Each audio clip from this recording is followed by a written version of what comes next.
I have the honor of presenting Radhanath Swami here tonight. In 1915, Radhanath Swami was born into a middle-class Jewish family in Chicago. At age 19, he set out to wander the world in search of a connection to God. Today, Radhanath Swami is one of the world's premier spiritual leaders with public appearances that draw thousands of followers. Apart from being a renowned exponent and teacher of Bhakti Yoga, Swami Radhanath is highly recognized for his humanitarian efforts and for initiating a number of acclaimed social action programs, including a hospital, schools, an orphanage, an eye clinic, eco-friendly farms, and his charity, midday meals, which feed more than 260,000 people of food to indigent children daily.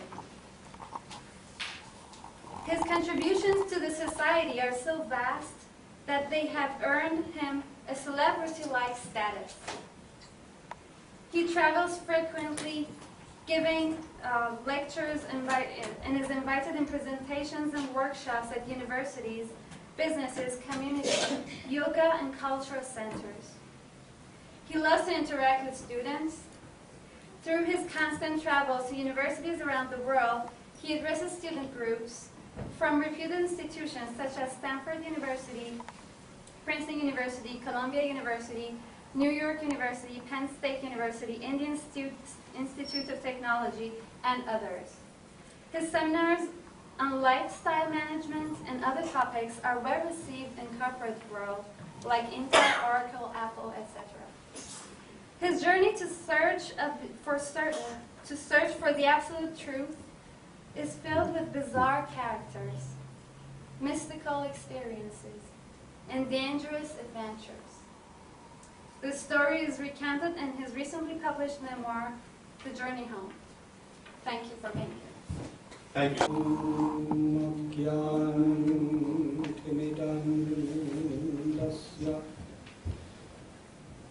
Gyanan janachalakaya chakshurum militam jena. Hare Krishna, Krishna Krishna, Hare Hare, Hare Rama, Rama Rama, Hare Hare.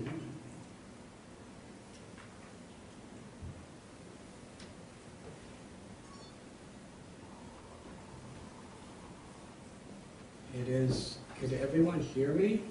But I am very, very honored and grateful to be with all of you once again here at Harvard University. I was asked to speak on the subject of ethics in leadership and management. Perhaps this is the most essential and also most lacking subject in our modern educational systems throughout the world today. Because education is the greatest power.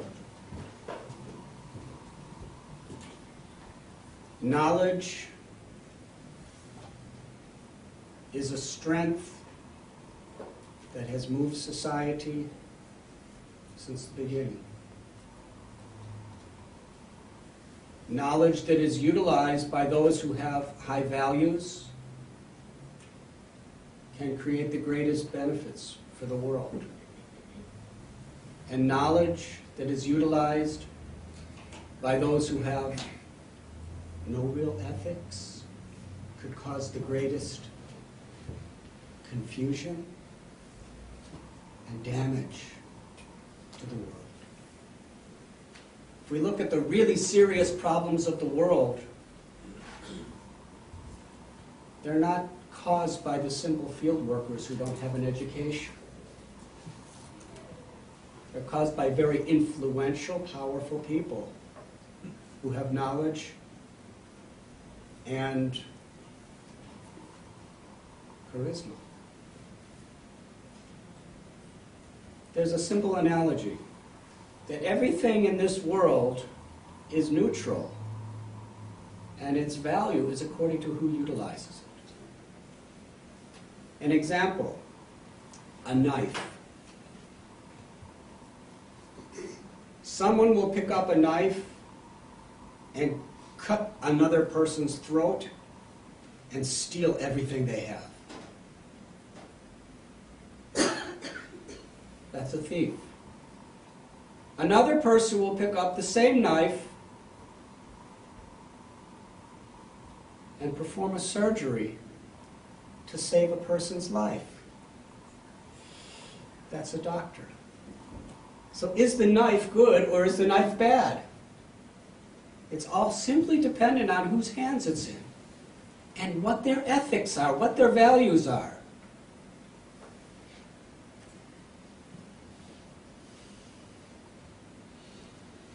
We see hundreds and thousands of young people going through universities and colleges. But the future of the world is with the power of all of you and the leadership qualities that you are imbibing. The world is going to be determined by your ethics and by your values. I'd like to tell a story that I really do not like to tell. And I wasn't planning on telling it. And I probably shouldn't tell it. But if you want me to, I'll tell it. Do you want me to? Yes.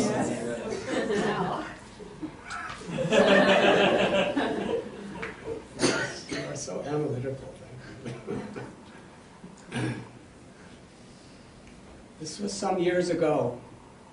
I live in Mumbai, or Bombay, in India. It's a city of about 15 million people. And I was giving a lecture in a suburb named Anteri. And I was driving back to our ashram, which happens to be in Chopati Beach, which is in the center, close to downtown Bombay. What happened, there was about 500-600 people at this lecture in a beautiful garden. They had beautiful prasad dinner, and everything was decorated so nice. But something happened hundreds of miles away in a place called Ayodhya, and it incited Hindu-Muslim riots. And as I was driving back with 3 other people in the car,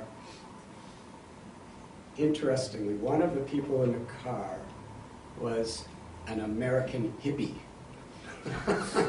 who came to India to seek peace and love. And I invited him. And the rest of the people in the car were Indian, nice people. And as we were driving, there was another car behind us.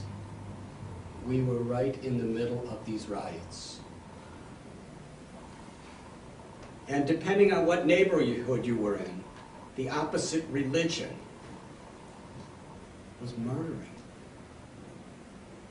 anybody they saw from their apparently opposing religion. There were big logs put on the street so your car couldn't get by. Then they would crash through the window with a rock, open the door, drag you out, take your pants off and see if you're circumcised or not. And depending on who it was, they would literally butcher you with knives. And as we were driving, we kept being stopped by these logs. And we saw dead, bloody bodies strewn on the streets, little kids screaming and crying.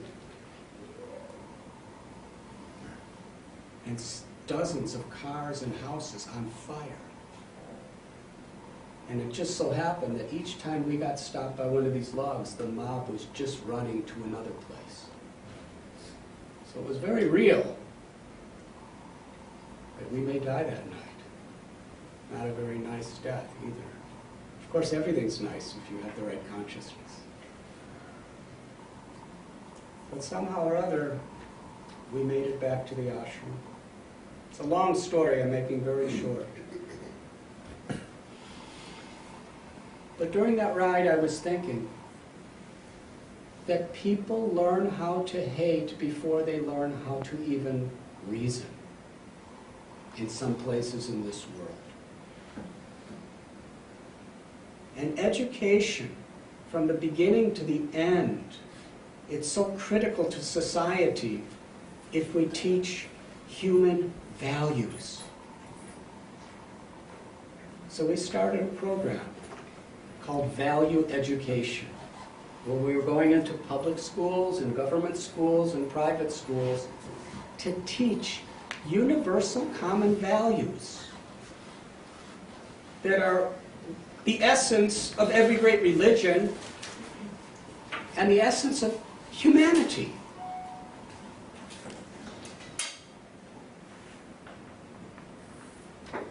And we found, from different traditions, from different spiritual paths, analogies and stories to illustrate the same basic common values of human character. The basis is to love God and love your neighbor as yourself. And every living being is our neighbor. As we excavate our own inner essence, our own spirituality, naturally we will feel compassion and respect for every living being. And without that, we could use these incredible tools of sciences and technologies and arts and knowledges to just be another part of the problem of the world.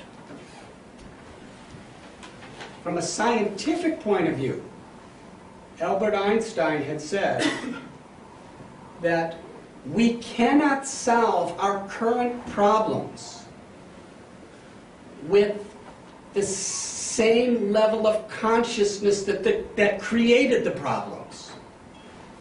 It's not just a matter of political laws. They help, but they won't really solve the problem. It's not just a matter of advancements in science and technology. The economic problems, many of the political problems, and many of the health problems of the world are very much created by a deficient condition of consciousness. And unless we change the consciousness, we don't really solve problems. From a medical perspective, if you have boils on your body recurring, it's important to symptomatically treat them by putting compress, maybe taking some antibiotics or taking some Ayurvedic mixture, whatever it may be. But as long as the root of the problem, a disease in the blood, is not purified, then however many symptomatic treatments you do, you're just going to keep getting boils.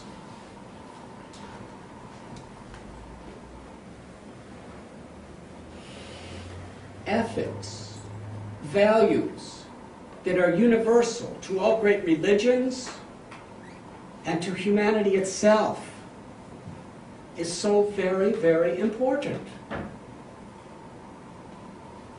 Martin Luther King, back in my days of the 60s being a student in college, he said that the irony of our times is we have guided missiles, but misguided people.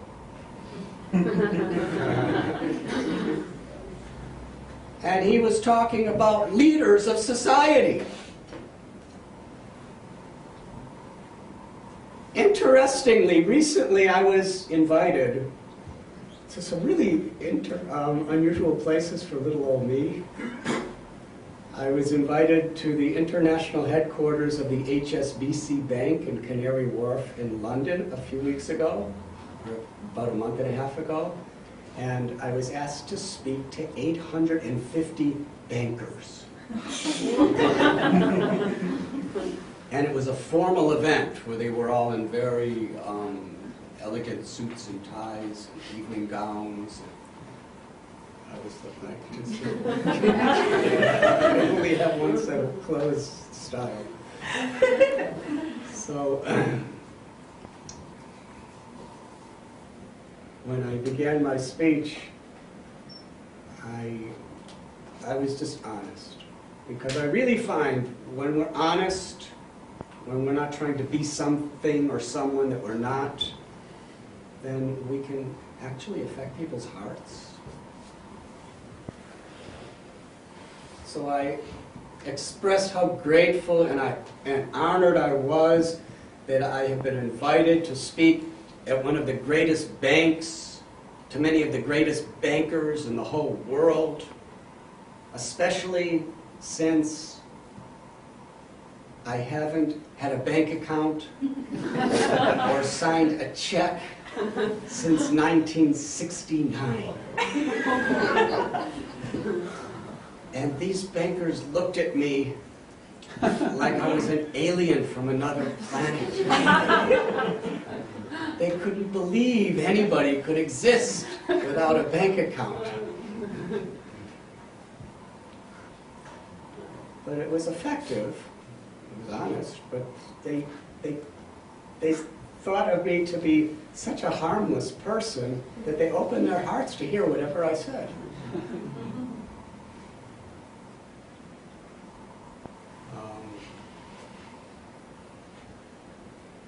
After that, I was at Princeton University, and there was a program called East Meets West. God, love, and spiritual activism according to the Christian and Hindu perspective. And representing Christianity was Dr. Cornel West, who used to be a very popular person here at Harvard as a professor, and representing the East was me, even though my name's not West. My name's not East like his was West. And it was interesting. He gave a very dynamic, powerful talk. We were going back and forth. And at one point he said this, one of the great problems of our society today in America is the proliferation, is that what it is, of weapons of mass distraction.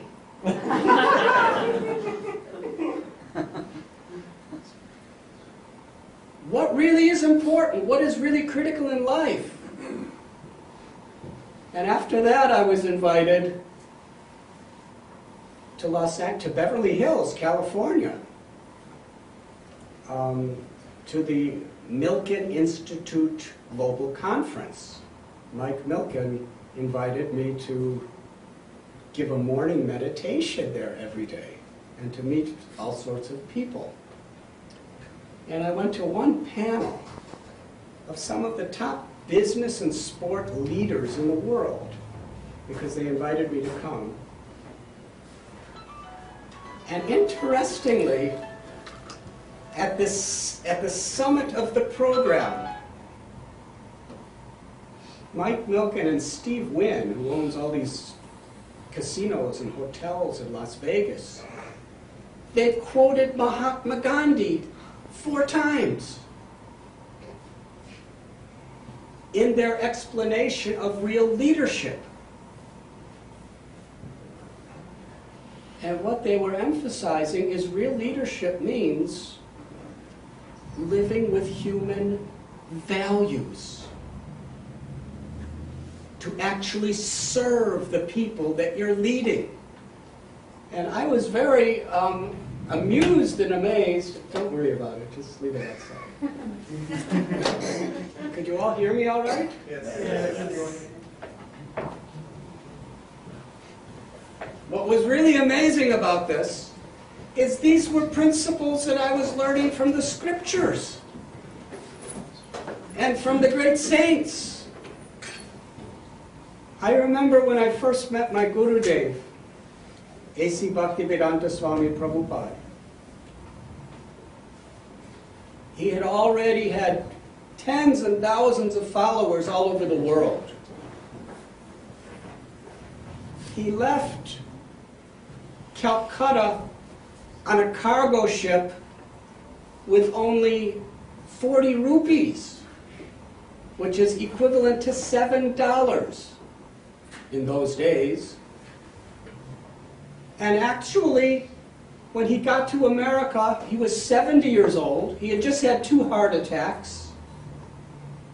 He knew no one here, and no one wanted rupees. He couldn't even exchange it.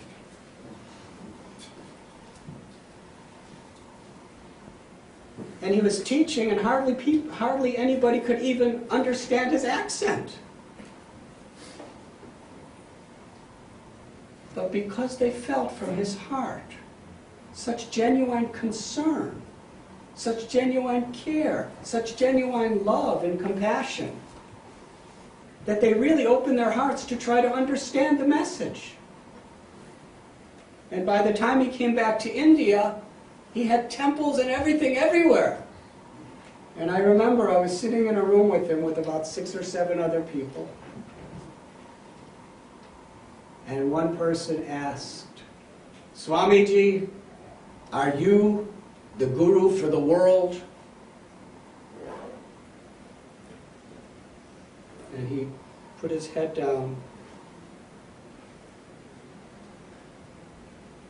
with great and genuine humility. And he said, "I am just the servant of everyone. That's all."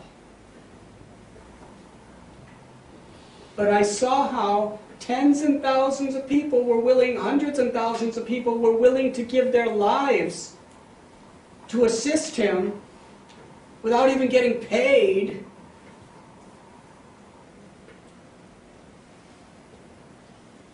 Because they felt that he was unselfishly, without ego, trying to serve them.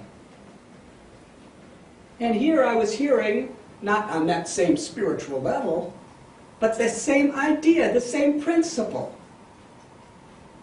from some of the biggest CEOs of America.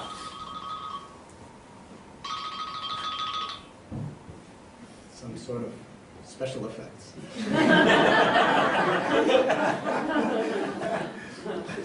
It's like a exclamation point.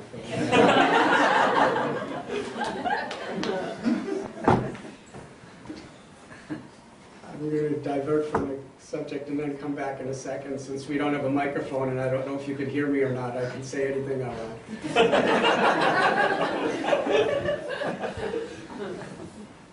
I was visiting this yogi in the Himalayan mountains a couple years ago.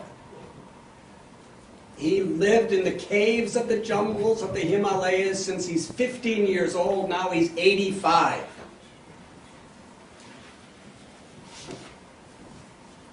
And all of a sudden I heard, oh, what is that? And he reached in his bag and pulled out a cell phone.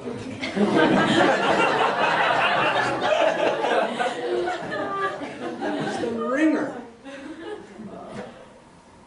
And he pushed it, and he answered, "Oh, Namah Shivaya." It was his lawyer calling. He had to appear in court the next day because the government evicted him and the other yogis from their caves because they wanted to develop it for tourism. it's a long story. And I said, do you like that ringer? And he said, I hate it. He said, yogis are not supposed to hate, but I really don't like that ringer. I said, well, why do you have that ringer? He said, one of my disciples from Delhi came up and gave me this phone and said, I have to have this phone to hear from my lawyer whenever the cases are coming up. And he asked me, which ringer would you like? You have choices. And this man, Shankar Maharaj, was telling me his disciple was reading. And one of the ringers was trance.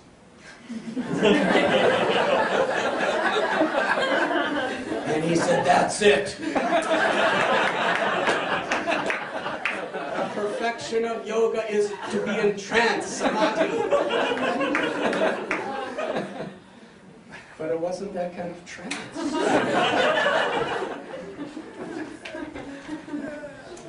So Media services really apologetic. no problem.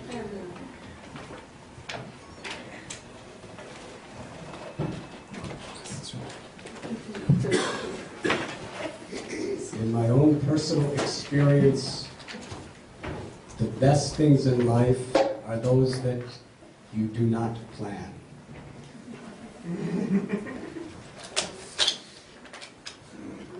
Although we still have to plan.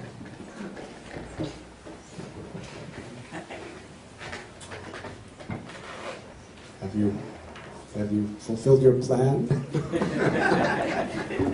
Thank you very, very much. Thank you. Let us offer our gratitude to the sound system.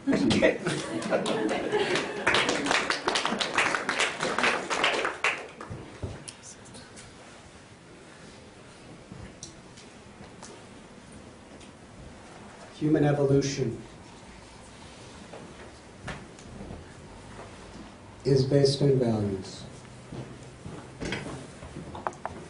Human evolution is growing from the need to take to the joy of giving.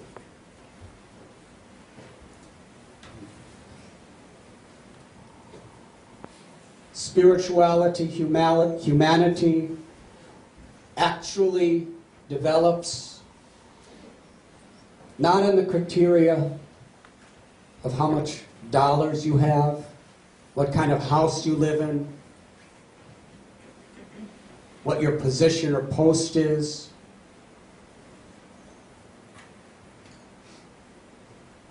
But the truth that life is sacred and we are all part. We are all part of that divine. Mamaivam so jiva loke jiva bhuta sanatana. The Bhagavad Gita tells that every living being is sacred because every living being is a part of God. And according to the Gita, true wisdom, Vidyavanaya sampane brahmani davihastini suni chaiva swapakecha pandita samadarshana. True wisdom is to see every living being with equal vision. Whether they are male or female, white or black or red or yellow or brown, whether they are from the east or the west, Israeli or Palestinian, Pakistani or Indian,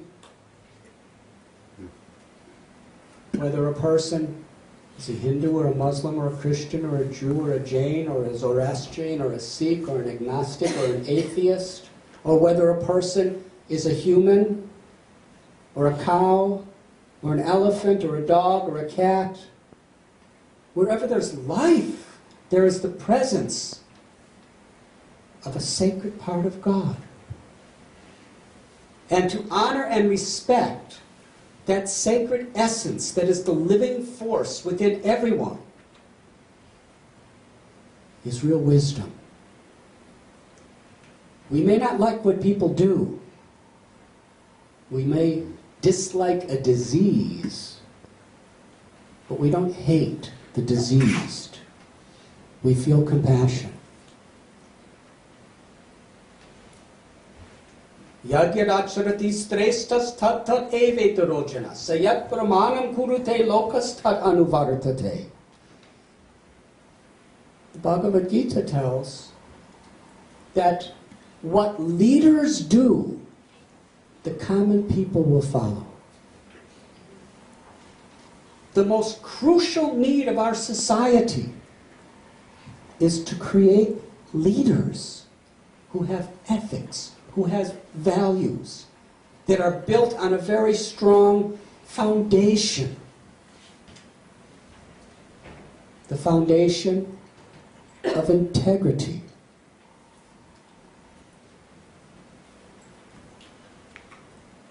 Integrity from a particular perspective is when a person, even when in the face of temptation to gain so much, or fear that one may lose so much, that person will always embrace his or her sacred ideals. Anyone could be nice when everything's nice, when you're nice. But that doesn't take a great person. There's a beautiful line that I had heard from a great saint, that one's greatness has to be estimated by one's ability to tolerate provoking situations. And we see how much havoc is happening in this world when people do not have that greatness. On Wall Street, some years ago, and I guess it's still happening today in various places in the world, there was a great collapse of our economy that was spearheaded due to greed. Leaders who were concerned more about themselves than all the thousands of people that were giving their lives to make them what they were. What to speak of all the tens and thousands, hundreds and thousands of investors who made them what they were.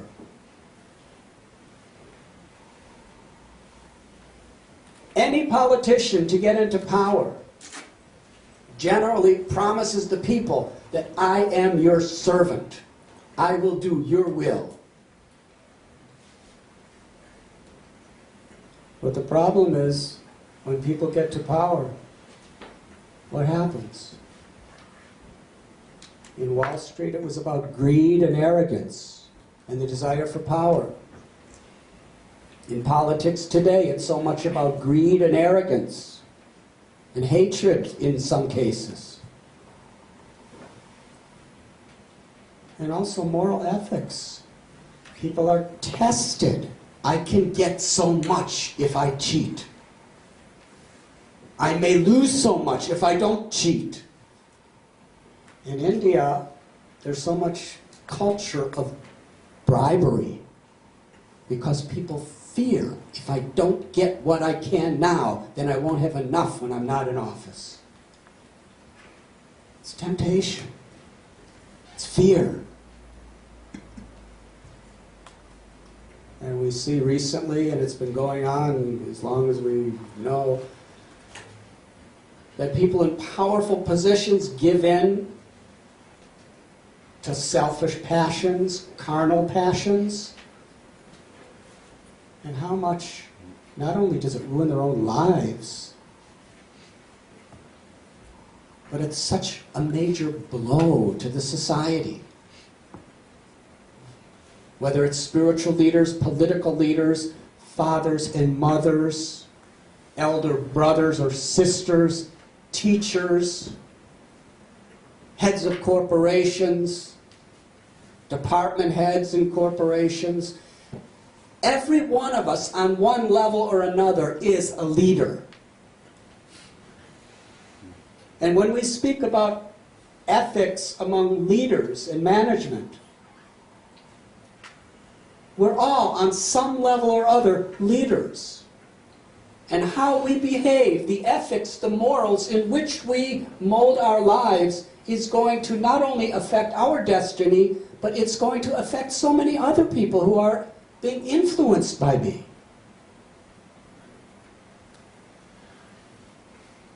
Mahatma Gandhi said that there go my people, and I must follow behind them because I'm their leader. What does that mean? He was leading them, but he was leading them in a mood of actually serving them, caring for them. And this is becoming, even from a secular perspective, the most powerful way of managing, because it's sustainable. When people trust you, they dedicate themselves and commit themselves to you and to the cause. But when people don't trust you, they simply try to get what they can from you when they can, and then they're gone.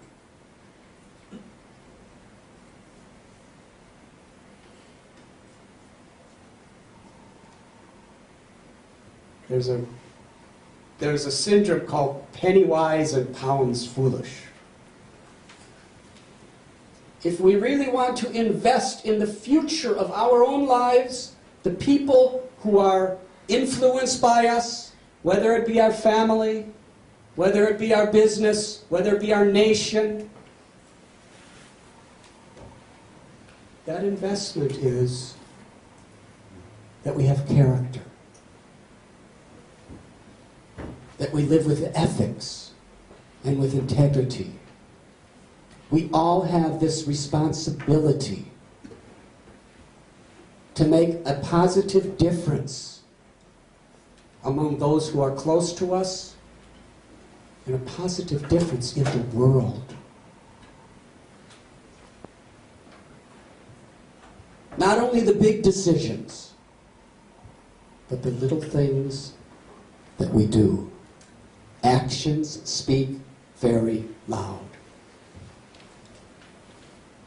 St. Francis told his followers, you should constantly preach, and when necessary, say something.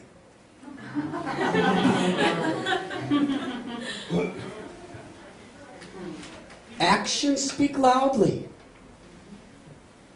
A parent can tell a child, don't smoke these cigarettes, but if the parents are smoking cigarettes, what's going to be the message of the child? Integrity means to walk or talk, to live with real values. And in order to resist and maintain that character, when the inevitable storms come in our life, a strong foundation is required. In this building, this is actually a beautiful auditorium. The reason it's so beautiful is because all of you are here. But it is a beautiful building. But how many people come into this building and say, this building has a fantastic foundation? You say the architecture's good, the windows are nice, the ventilation's good. But who talks about the foundation? Foundation is not seen, but it is sustaining everything. This is a universal principle. In the Bible it is said that build your house on rock. Because if you build your house on shifting sand. When storm comes, it will crumble. A few years ago, I was laying in my little straw mat. I have a room with mud walls and a straw mat I sleep on the floor. And I like it so much. I was sleeping there, and I wake up around 4 in the morning. So just as I woke up, I felt the floor under me going. And books started falling off the shelves, and the door shutters, because it's a 110-year-old building, the door shutters were going, and the windows were going, and we have an orphanage, and in those days it was downstairs, and all these orphan children were screaming out God's names. And I realized I was in the middle of an earthquake. And there was some minor damage done to our ashram. But just about 200 kilometers away, during the 30 seconds of that shaking, 12,000 people died. And hundreds of thousands lost relatives, lost their homes, lost everything. And we have a hospital, so the people at our hospital, took ambulances to go there and try to help, try to serve. And when I saw what happened, it was so sad. But what was interesting is whatever houses had strong foundations, there was minimal damage.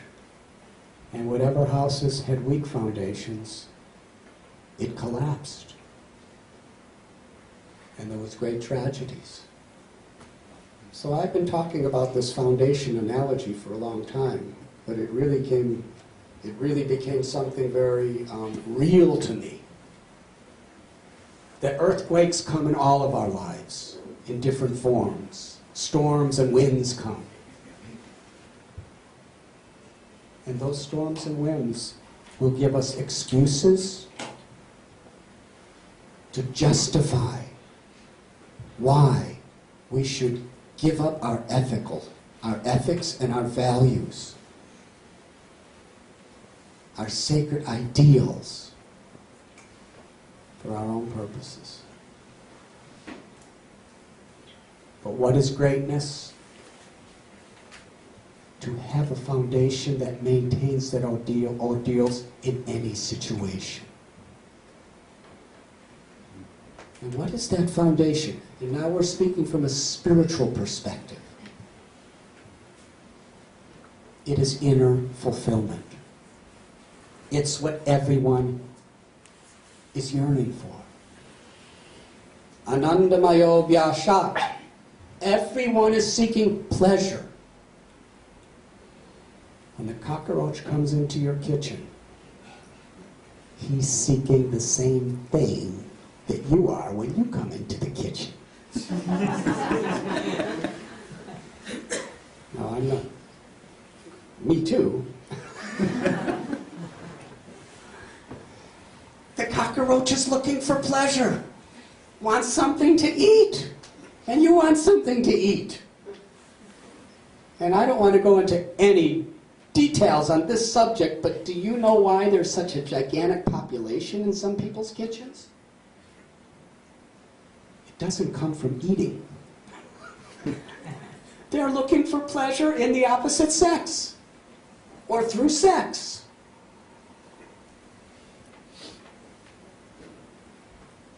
And if you go to try to do something to the cockroach, it'll run for its life just like you run for your life. Everyone is looking for pleasure. Why? Do we all have that in common? Whether we're from the East or the West, or whether we're from one religion or another religion, or from no religion, everyone's looking for pleasure. Why can't we see what we have in common? And according to the great scriptures, what is the origin of that desire for pleasure? It's the Atma. living force that's seeing through the eyes, tasting through the tongue, hearing through the ears, touching through the flesh, thinking through the brain, loving through the heart.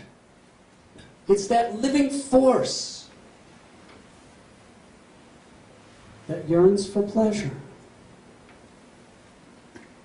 But there's only one pleasure that can touch the heart. Things like high positions, things that money can buy, physical pleasures, these types of things can give some satisfaction to the mind and to the body, but they cannot touch the heart. The only thing that can give pleasure to the heart is love. What if you owned everything on earth and you could do anything you want, but you were the only living being on earth? Would you be happy with all these things? We're looking for relationships. We're looking for satisfaction. Even Steve Wynn, at this conference, he said that we have gigantic buildings with marbles and onyx and thick carpets and chandeliers and all this stuff, but ultimately, the only thing that'll satisfy our customers is the kindness of the employees. And this is the matter of success or failure in the long run. Because real pleasure comes from relationships.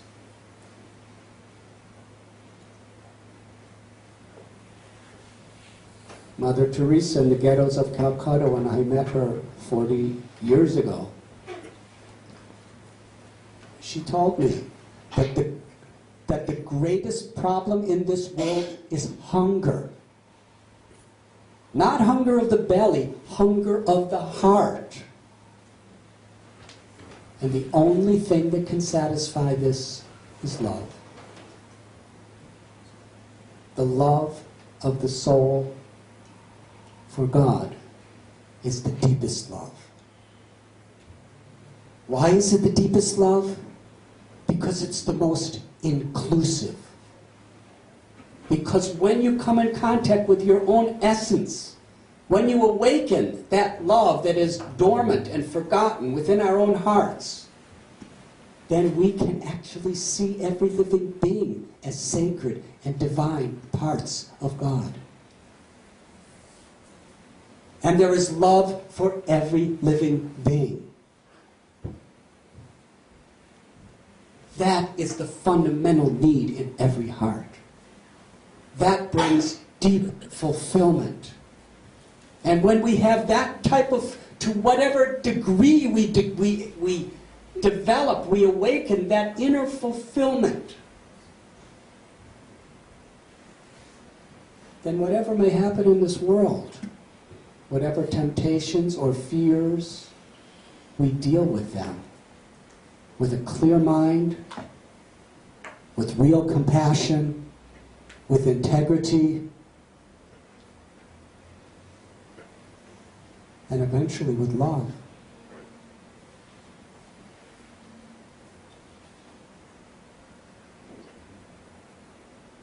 Ethics and leadership and management is a critical subject, and from a spiritual perspective, it's the deepest subject. To really, as we're developing our education, as we're developing our career, to develop that foundation, through associating with people that actually inspire us to those higher values, to giving some time every day to spiritual practices that actually connect us to that inner fulfillment, that gives us stability in any situation that may come to us. Even microphones not coming on time.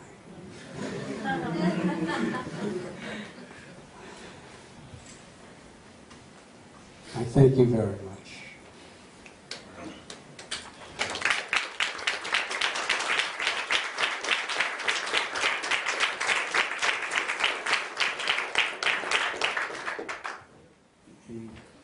Just a few days ago, yesterday, I was with Suyoung and Veena Devi at the Boston Yoga and Kirtan Festival, and it was just a beautiful event, so many wonderful, wonderful people, and it's so nice to see this couple, husband and wife, and they're working together so beautifully to try to raise people's consciousness. And as soon as I saw my very dear motherly friend, Pragya, my consciousness was so enriched and so enlightened by her compassion, because she's really giving her life to try to help people to understand the necessity of these values. And if the students who graduate from colleges like Harvard, MIT, all of you are going to be leaders of society by the power of all the gifts you've been given.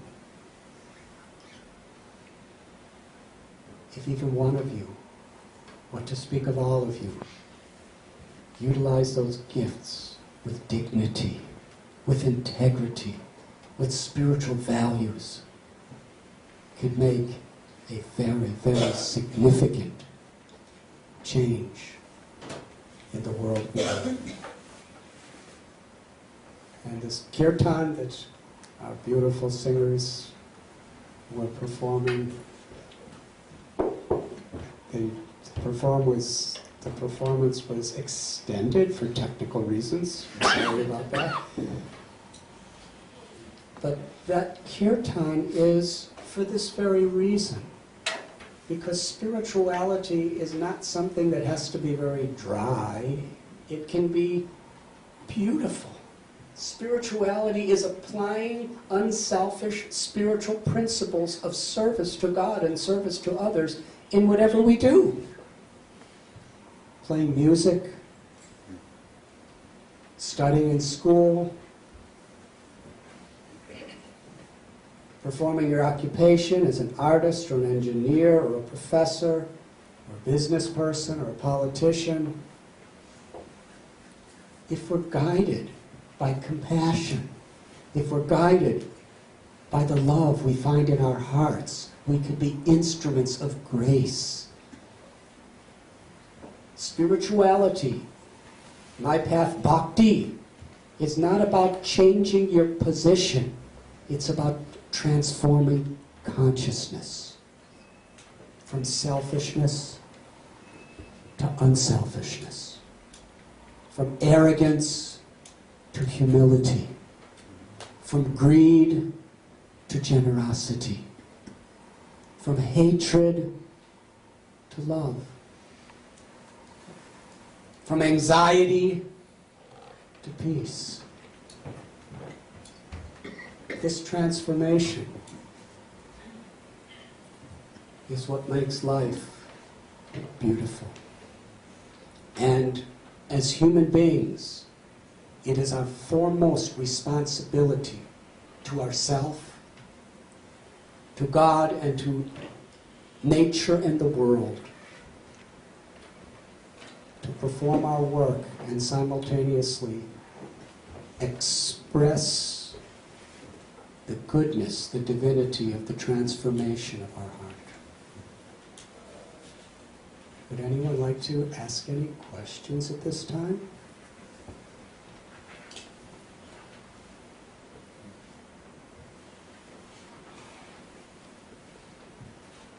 This kirtan, a transcendental sound vibrations that actually cleanse the heart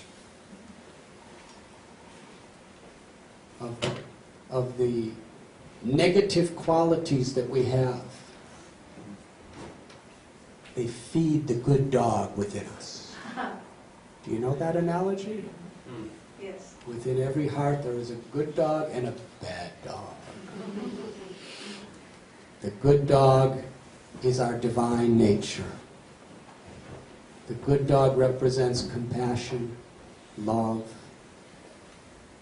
generosity,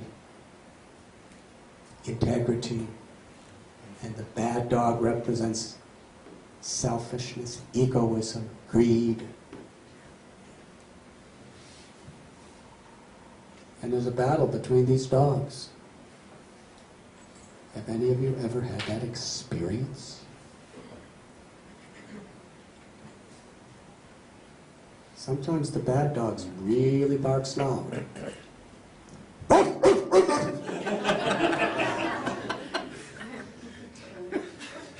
It's not an imitation, that's the bad dog in you coming out. It's restraining the volume. And sometimes the good dogs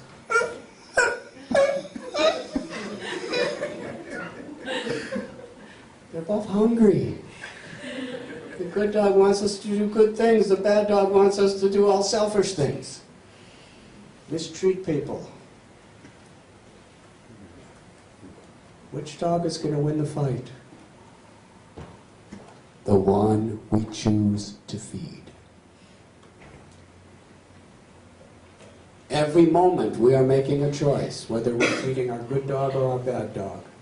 Our divine or our very, very selfish nature.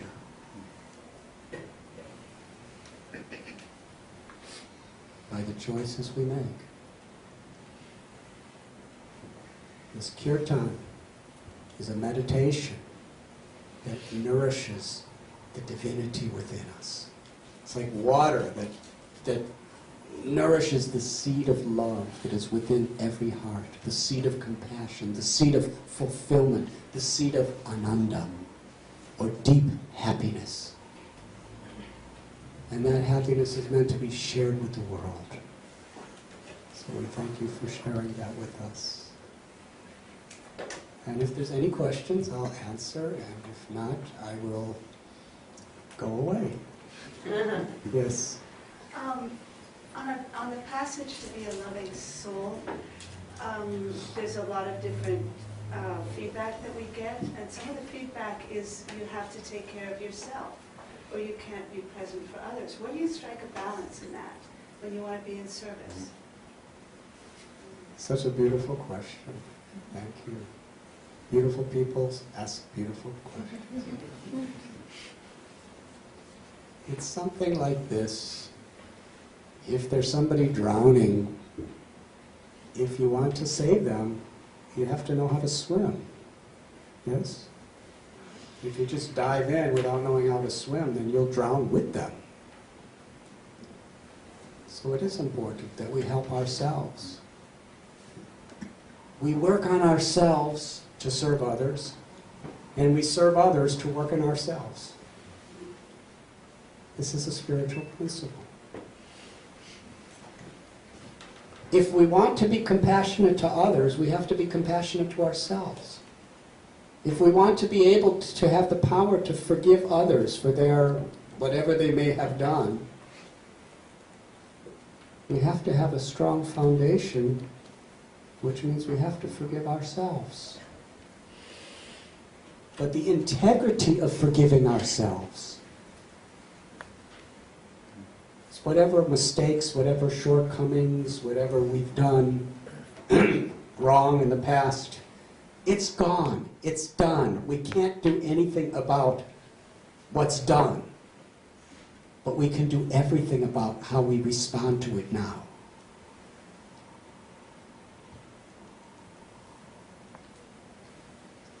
And we understand the beautiful opportunities that are always there for all of us.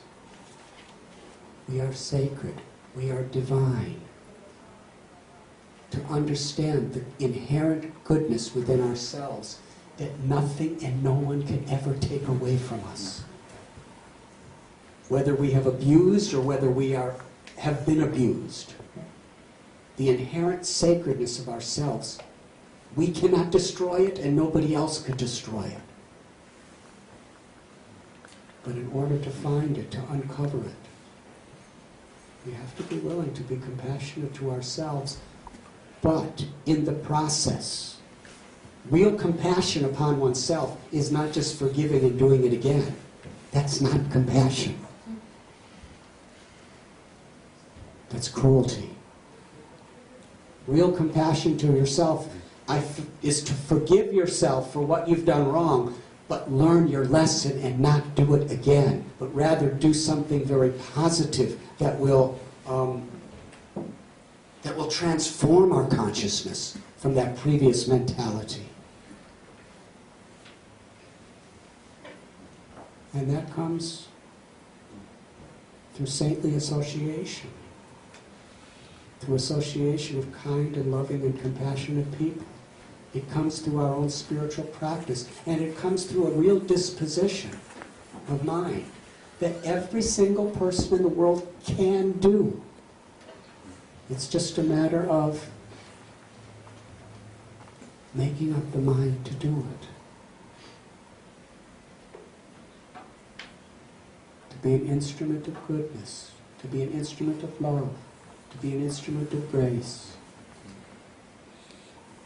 and to learn from our lessons of the past and transform them into positive opportunities for something wonderful.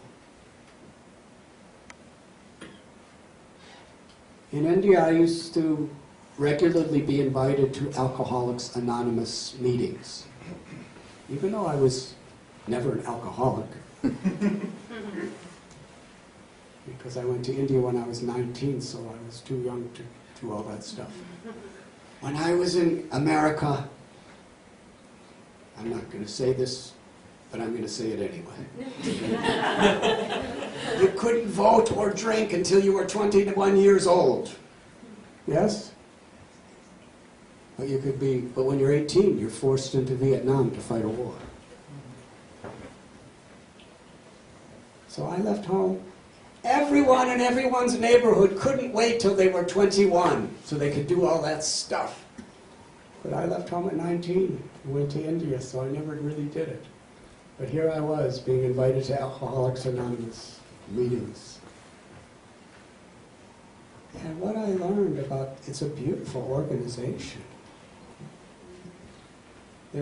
One of their basic foundational principles is you cannot do it. These cravings, these tendencies toward these destructive habits that we have are beyond us. But if we take shelter of a power greater than our own, then we can do it. In the Gita, there's a beautiful verse. Ananyas chintayanto mam yejana parayupashate tesham nityapayuktanam yogakshemam vaham yaham. Krishna tells that for those who just really sincerely try to do good, I will protect whatever little you have, and I will compensate whatever great things you lack.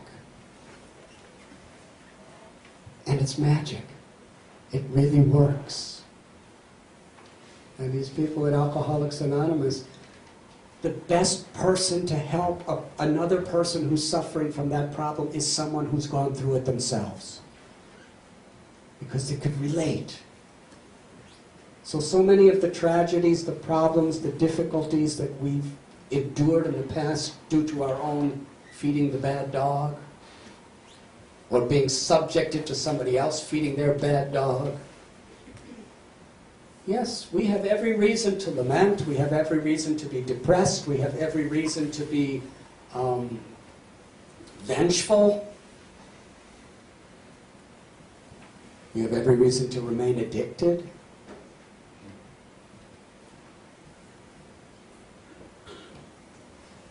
But the problem is, although we can justify it, we can't make any progress toward happiness or real change in the world. Real progress in our own lives, real growth comes when we forgive, when we're compassionate to ourselves by changing, when we're compassionate to others by a change of consciousness. And that means seeing opportunities. There's that common analogy of there's a half-open glass, half-full glass, or half-empty glass, according to your perspective.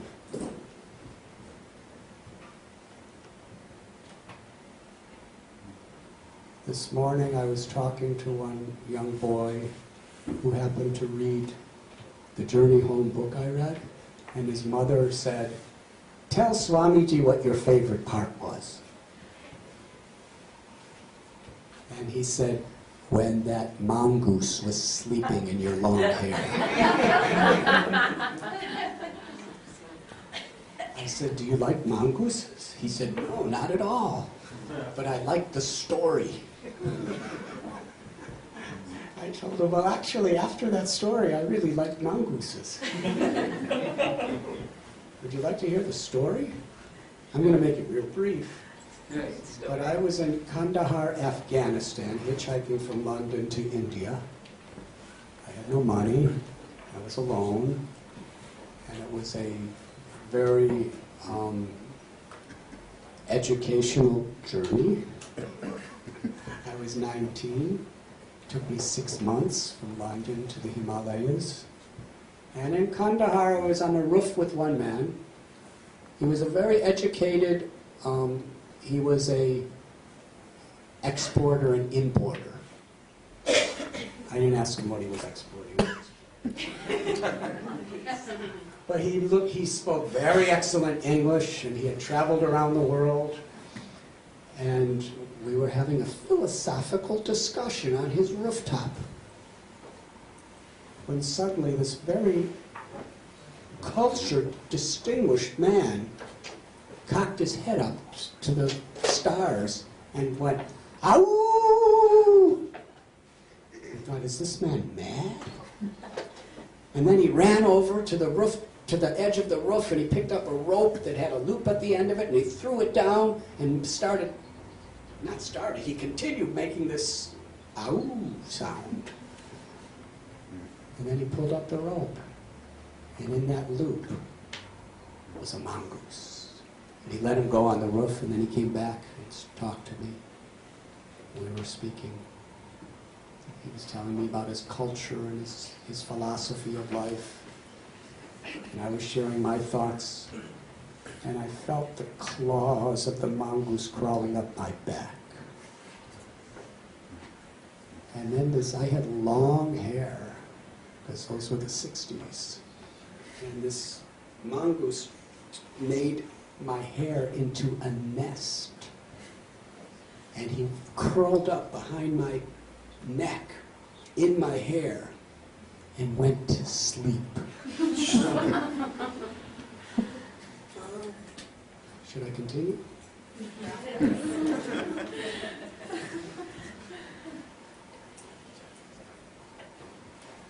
He was heavy.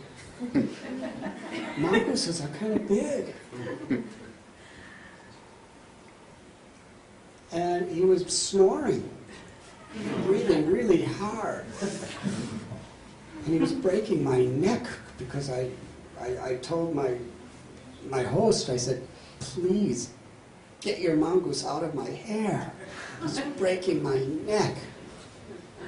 My host said, he sipped his tea, put the tea down.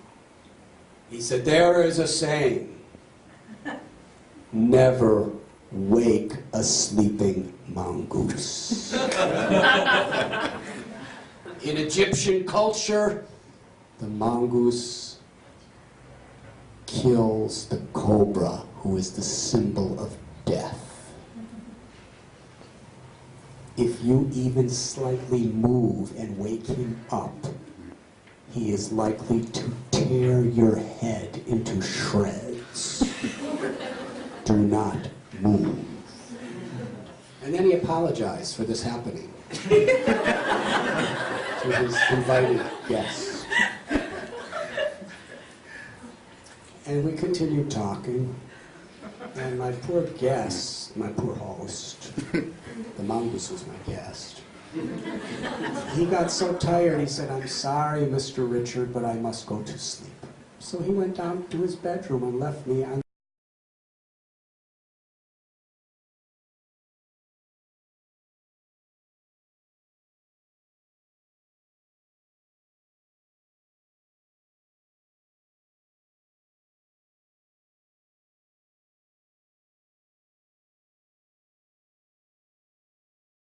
the roof. He said, "Don't move until the mongoose leaves on his own."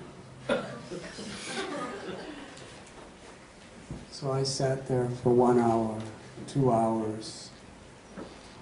It was really painful, physically, but it was even more emotionally painful. Because, you know, mental pain is more significant than physical pain. Because if you're in a good mood, just like I kind of broke my foot yesterday morning, and it's all swollen up and everything, but because if I'm with all of you, the pain is the same, but I'm happy, because my mental state is nice. But even if your body is very, very perfectly nice, if you're in mental anguish, you can't have any happiness. So yes, this mongoose was causing a lot of physical pain, because I don't know how much he weighed, but he was breaking my neck and he was breathing on me, and he didn't come alone. There were all these little insects that jumped out of his hair into my hair. And they were eating my scalp away. They were sucking my blood, and I couldn't even move a hand to touch them because I didn't want to wake the sleeping mongoose. I don't know if you get these kind of stories here at Harvard University. I'm telling you anyway.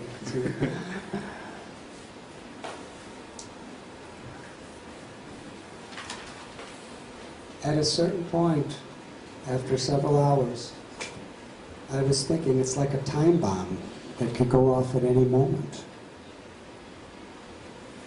But then I had nothing else but contemplate and meditate and pray. I didn't have a cell phone. I was alone. And I remember I came to the conclusion that I could see this as a curse or I could see this as a blessing. It just depends on my consciousness. Maybe there's something very sacred for me to learn in this situation. What could it be? Seek and ye shall find. In every situation we could find something divine if we looked for it. Maybe I'm meant to learn patience. Taking shelter to a power beyond my own and having patience. And as soon as I just convinced myself that this was a blessing, the next few hours were absolutely beautiful. I actually fell in love with that mongoose. Even though nothing changed. The weight was still there, the insects were still eating me, the mongoose was still snoring. But instead of thinking this is a curse and hating that creature, I considered it was a blessing, and I was growing and growing and coming closer to God and coming closer to my own essence. And it was absolutely a beautiful experience. And finally, around sunrise, the mongoose woke up and crawled down my back. And he looked up at me. He just looked, and we were eye to eye, contact.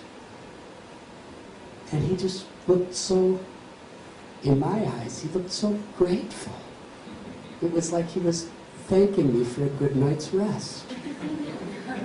And I just, when that mongoose, my host, he woke up, he came up, he took the mongoose and put him in the rope.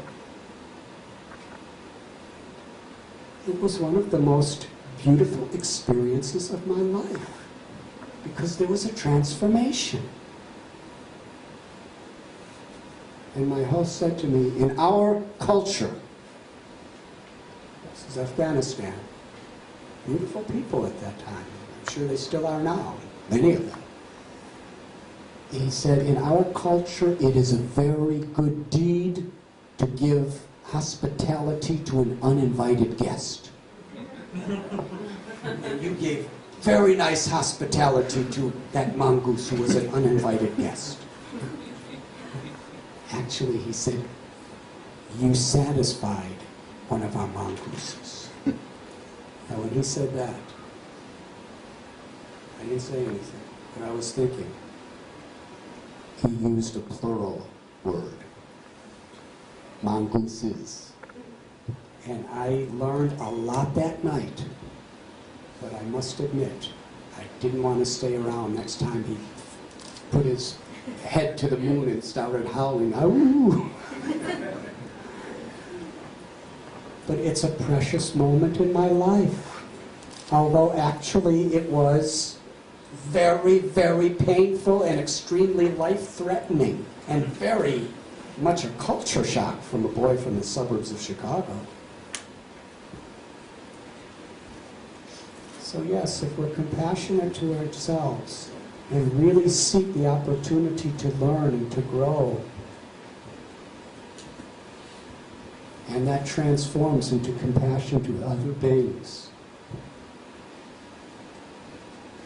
that's the greatest, greatest fulfillment. Does that answer your question? Is there any other questions? Yes, sir. I have one, and I'm also conscious I have to go put money in my meter, but I want to ask the question anyhow. First of all, I want to acknowledge your journey, your radiance, your peacefulness, and the incredible message you have to all leaders in this society and everywhere else. So thank you for doing that.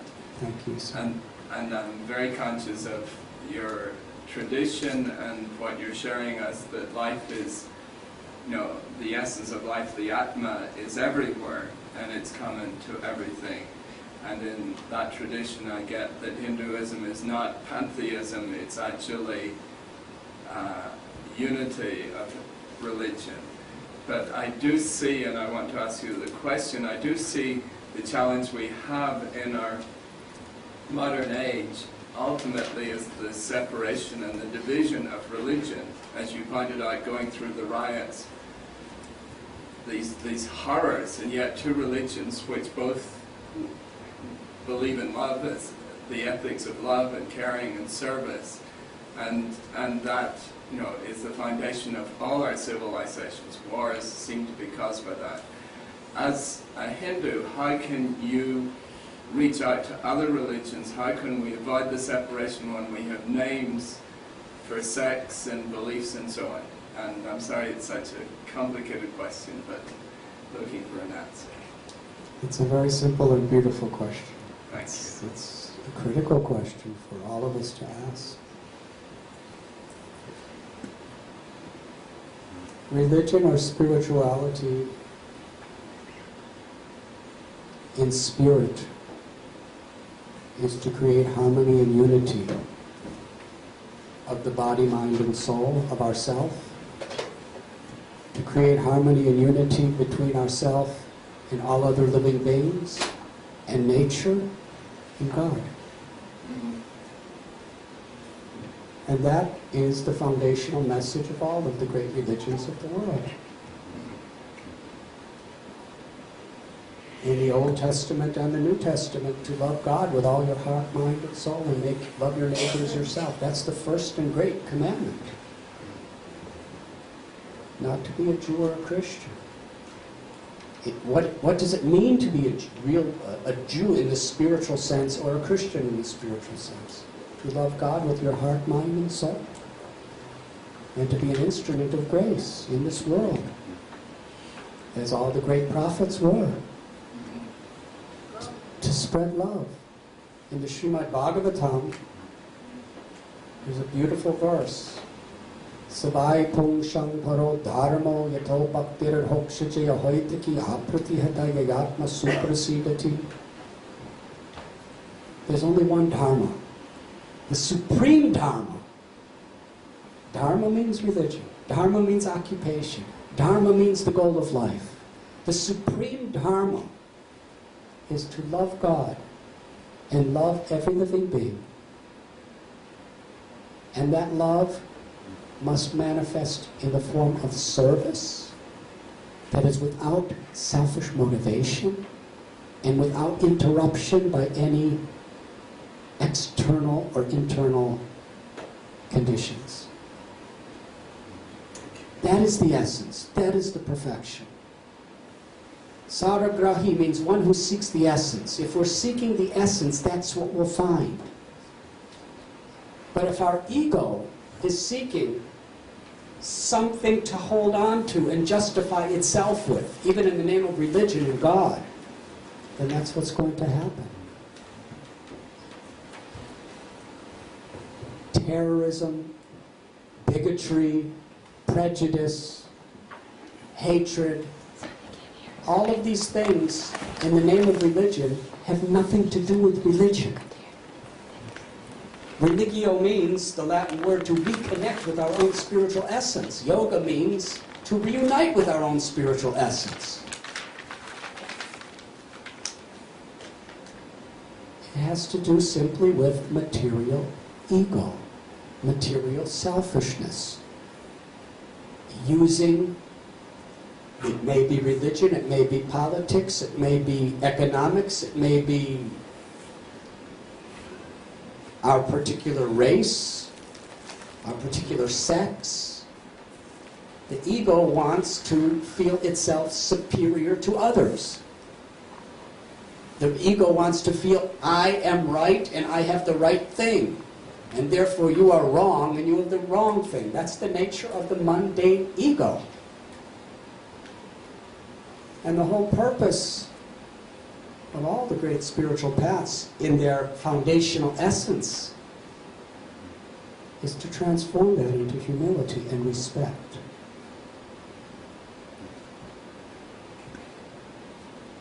Interestingly, at that Mike Milken Institute conference, can we go back to that?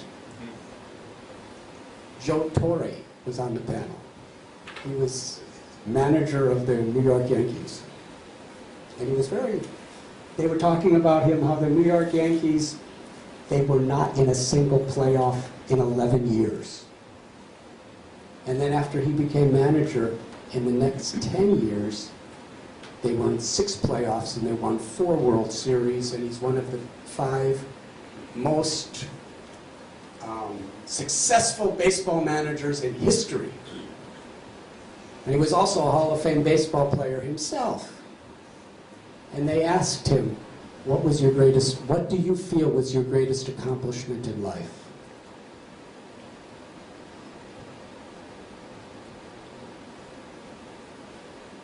He said it wasn't winning World Series or being in the Hall of Fame. He said the greatest accomplishment in my life is when I was a child, I was seriously abused. In my family, it was such an abusive situation that just to escape from it, I played baseball. Just to forget the sufferings of my home life, I put my whole life into baseball. And that's how I became so good. He said, the greatest accomplishment in my life is I've started an organization to help children from abusive families, to educate them and teach them the value of service to others as the way of coming out of it, to make them feel appreciated, to make them feel valued. He said, unless we do that, they're going to abuse, because abusers abuse. We have to break the cycle. And I see these young children, when they feel encouraged, when they feel appreciated, when they learn the value of service, they light up. That's so much greater than winning a World Series or being in the Hall of Fame. And that was his realization. Transformation of consciousness, of actually the spirit of service with love is Dharma. And oftentimes we understand the letter of the law of our particular path, but we don't understand the spirit and the power behind it. It's meant to make us instruments of peace and love within this world. And if you can't recognize it in another person's path, then it's probably because you really don't recognize it in yourself or in your own path. One time I was giving a lecture in Bombay, and somebody screamed at me that everything you're saying is simply cheating and misleading. If we want to create any goodness in this world, we must outlaw religion forever. Because the Sikhs are fighting the Hindus, and the Hindus are fighting the Muslims, and the Muslims are fighting the Christians, and the Muslims are fighting the Jews, and the Jews are fighting the Christians, and the Protestants are fighting the Catholics, and in Sri Lanka, the Buddhists are fighting the Hindus, and every religion, there's fighting. So abolish religion. And you know something? That night when I was driving back, and I saw all that bloodshed and killing in the name of God, for the first time in my life, I remembered the words of that person in that class, and I was thinking, I understand what he's talking about in a very visual and graphic way. But we don't have to throw the baby out with the bathwater. Because the greatest saints, the greatest healing, the greatest hope in the history of the world has come from these spiritual paths. The greatest values on the deepest foundation. To seek the essence is the great need. To seek the common, essential values. And be leaders in whatever field we're in. And being instruments of grace and examples of those values. I hope that answers your question. Thank you. Thank you, sir. So, any other question? Yes, ma'am. You've spoken of technology and material goods as both neutral and as our bad dog's desires. But what I'd like to hear is I'd like to hear your opinions on the other side of technology. Maybe an example of a device or an invention that you feel has helped us very much as a species, as a collective being, as I don't know how else to put this. Very much so. I think so. This microphone is technology. It's very helpful technology. Because if the room was bigger, I don't think I would be able to speak loud enough. What am I speaking in the microphone? That's the question. Am I inciting hate? Or am I trying to incite love? That's our choice. We can use medicine. We can use military things to either protect or to attack. We could use computers to either spread enlightenment, light, or to spread darkness. Technology, science is sacred. We use it for a sacred purpose. In Bhakti, what is the difference between material and spiritual? It's simply our consciousness. Material is when we don't see ourselves or anything in relation to its source, its purpose, its divinity. Then it's material. But when we actually see a thing in relationship to God and use it in a spirit of service and compassion, then we're seeing the spiritual purpose behind it. And we're actually seeing its truth. Everything is essentially spiritual, but forgetfulness of that is material. Thank you. And science, technology, medicine. You know, we are bhakti yogis, and we have a hospital in Mumbai. And we have CT scan things and all that kind of stuff. I just kind of inspire people. I'm not so expert in all the technologies, but all the branches of allopathy, and there's a branch for Ayurveda, and a branch for homeopathy, and a branch for acupuncture and acupressure, and a branch for naturopathy, all in one hospital. And you know what I found? That medicine could be very much like fundamentalist religions. I've heard allopathic doctors say that this Ayurveda and naturopathy, it's all voodoo stuff. It's all superstition. Very dangerous. And I've heard Ayurveda people saying that allopathy is just, it's demoniac. They're just trying to pollute you with dangerous, carcinogenic, nuclear drugs. It's destroying the world. And I've heard naturopathy talking about how Ayurveda, they just load you with all kinds of metals. It's very dangerous. And Ayurveda says about naturopathy, they don't really cure you of anything. They're impotent. Anyways, we have all these different doctors working under the same roof because they understand they're all there for the same purpose, healing people, and people get healed from all these different branches, so why not see the good in each other and work together?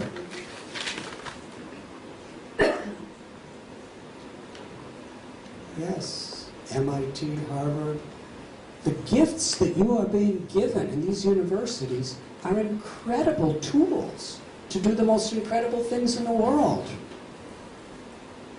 But what's so important is we have the love, the compassion, and the inner fulfillment by which we use it for that purpose, so that we can be leaders with integrity. Does that answer your question? Yes. Thank you. From anxiety to peace, from greed to generosity, and from hatred to love. Thank you very much, Swamiji, for this wonderful lecture.